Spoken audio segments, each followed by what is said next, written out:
Terima kasih Tuhan, Engkau telah menyelamatkan diriku dari kepalsuan. Setiap cinta ini kuberikan kepada siapapun, di penghujungnya selalu mengecewakan. Selanjutnya tidak mungkin lagi kuberikan kepada siapapun, kecuali kepadamu saja, wahai Tuhan. Cinta ini kupersembahkan.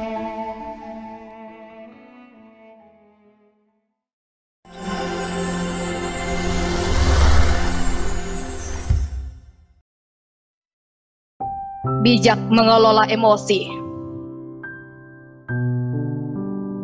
Sebuah karya Buya Syakur Yasin.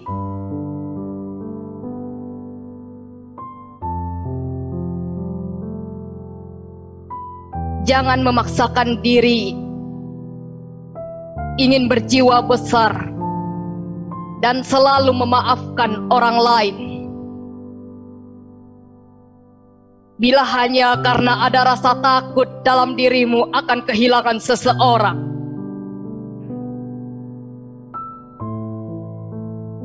Hidup dalam kesendirian jauh lebih baik daripada bersama seorang teman.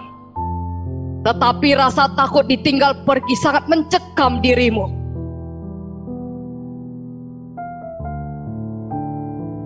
Kalau temanmu memang benar-benar mencintaimu, tidak akan berani menelusuri lorong-lorong waktu sendirian tanpa pendampingan dirimu. Temanmu akan merasa kerinduan, lalu tidak akan segan-segan melakukan apa saja, sekalipun mustahil, supaya engkau selalu ada di sampingnya.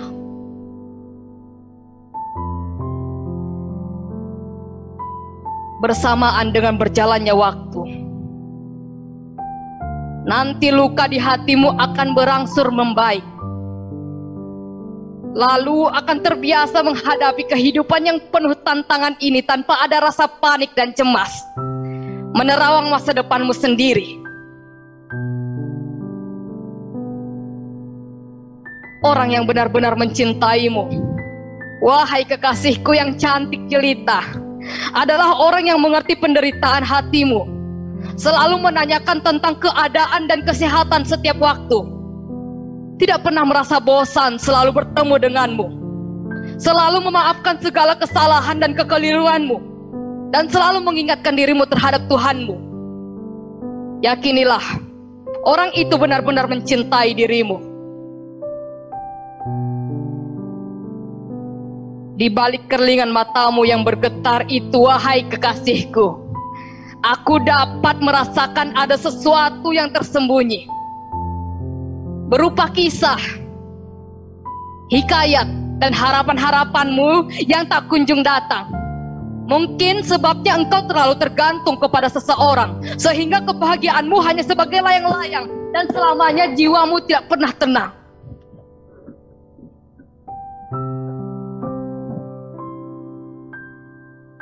Sehingga selanjutnya kegagalanmu hanya membuat engkau menangisi penderitaan yang sama dan berulang-ulang. Ketika engkau sedang bersedih hati terhadap suatu masalah, nanti akan mengundang kesedihan yang lain, ikut hadir bersama-sama, menemani kesedihan yang sedang engkau tangisi. Sepertinya tidak cukup untuk menangisi satu kesedihan saja. Aku hanya dapat meratapi dirimu dari jarak jauh, wahai kekasihku. Iya, memang kebanyakan teman-temanmu yang mencintaimu karena kebaikan hatimu. Mereka tidak memberikan penghormatan yang layak atas kebaikanmu. Akan tetapi, ketika mereka membenci dirimu, sampai hal-hal yang sangat kecil diperhitungkan dan dibicarakan menjadi topik yang sangat menarik. Aku benar-benar ingin membantu dirimu, supaya engkau punya semangat dan keyakinan yang kuat untuk dapat membangun cinta kasih bersama mereka, lebih besar dari penghinaan dan penistaan mereka terhadap dirimu. Bila dalam dirimu sudah muncul keinginan seperti itu, wahai kekasihku, Tuhan pasti akan merubah segala sesuatu demi untuk dirimu, sampai engkau benar-benar bahagia dalam hatimu, gembira. Nanti setelah mata hati mereka terbuka, niscaya tongkat yang dicat putih untuk menelusuri jalan akan segera mereka patahkan dan mereka lemparkan jauh-jauh. Tentu engkau telah merasakan sendiri betapa sakitnya hatimu menelan getirnya kehidupan, akibat karena engkau terburu-buru memberikan kepercayaan yang berlebihan dan membabi buta kepada seseorang yang baru engkau kenal.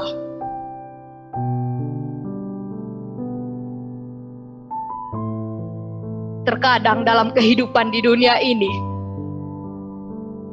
wahai kekasihku, diperlukan ada perselisihan dan perbedaan pendapat. Nanti, setelah itu kita akan banyak mengetahui hal-hal yang disembunyikan oleh teman-teman kita.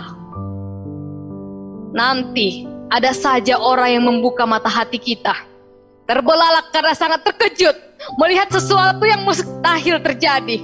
Lalu nanti ada juga sebagian temanmu yang membuat kita dengan sukarela membungkukkan punggung sebagai tanda hormat. Terkadang, aku masih sering merasakan kerinduan masa kecilku yang penuh kebahagiaan. Tidak punya masalah, tidak punya rasa dendam dan kebencian dan tidak mengerti apa-apa. Sampai persahabatanku bersamamu di waktu kecil lebih indah dari sekarang. Dulu, aku sangat memperhatikan dirimu, karena aku sangat kasihan kepadamu. Tetapi sekarang setelah dikemas dengan cinta, malah engkau menolak keras segala perhatianku, bila yang mendorong adalah rasa kekasihanmu, kekasihku. Maka engkau katakan, diperhatikan karena kasihan lebih buruk dari diabaikan. Tetapi walau bagaimanapun, wahai kekasihku, engkau tidak usah berkecil hati menghadapi teman-temanmu yang hasut dan dengki kepadamu. Karena sebenarnya mereka itu adalah orang-orang yang mengagumi dan berharap ingin seperti dirimu. Sungguh banyak sekali, wahai kekasihku, di antara teman-temanmu sendiri yang mengalami degradasi harga diri.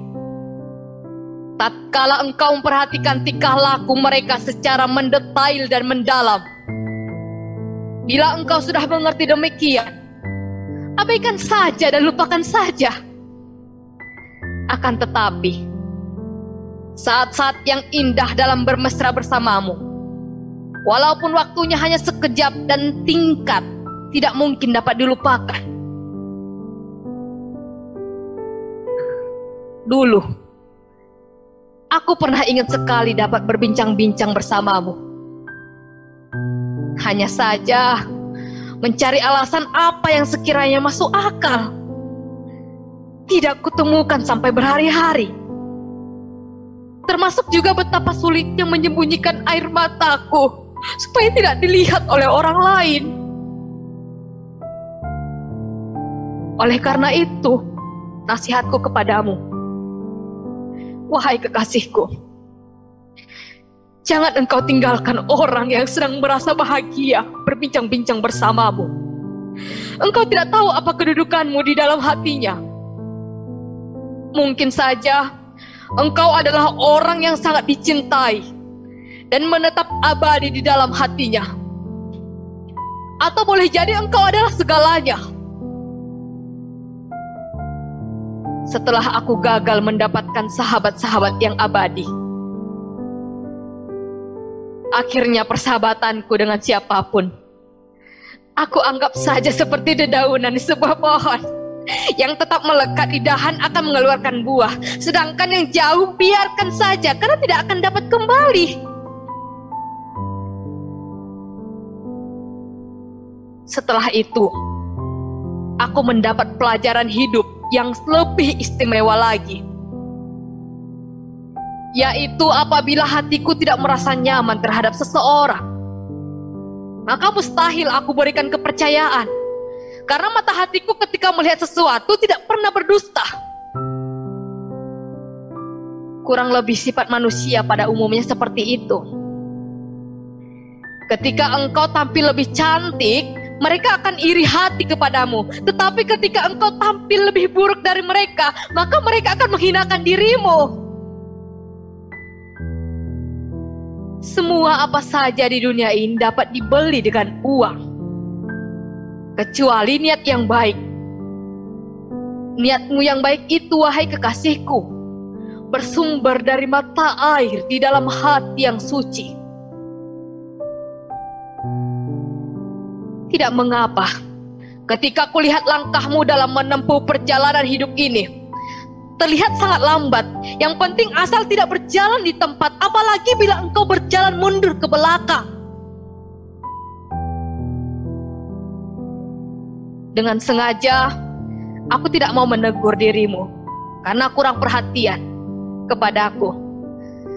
Karena sekalipun nanti engkau memberikan perhatian yang sangat besar kepadaku, tetapi ketika sebabnya karena pernah aku tegur bukan muncul dengan sendirinya, maka perhatianmu tidak lebih, hanya sekedar basa-basi saja. Itulah sebabnya aku tidak pernah minta diperhatikan oleh siapapun.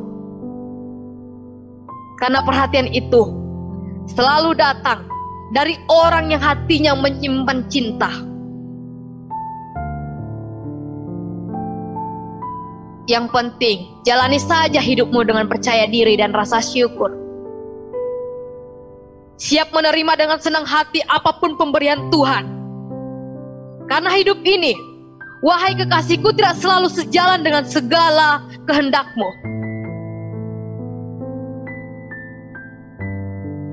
Hubungan persahabatan maupun percintaan itu, wahai kekasihku, apabila sudah mulai sering saling menyalahkan, itu sebagai pertanda akan segera datang tamu yang tak diundang, mengetuk pintu rumah lalu bertanya, "Mengapa tidak berpisah saja?" Ketika aku sedang merayakan pesta ulang tahunku, engkau datang dengan mengenakan setelan baju serba merah menyala. Terlihat kontras dengan kulitmu yang putih bersih seperti salju. Aku tahu engkau ingin mengatakan sesuatu kepadaku, tetapi engkau tidak menemukan waktu. Sampai akhirnya, setelah tamu pulang satu persatu, engkau mendekati diriku dan engkau katakan dengan penuh kesungguhan, "Demi Tuhan, aku benar-benar mencintaimu." Lalu ku jawab segera,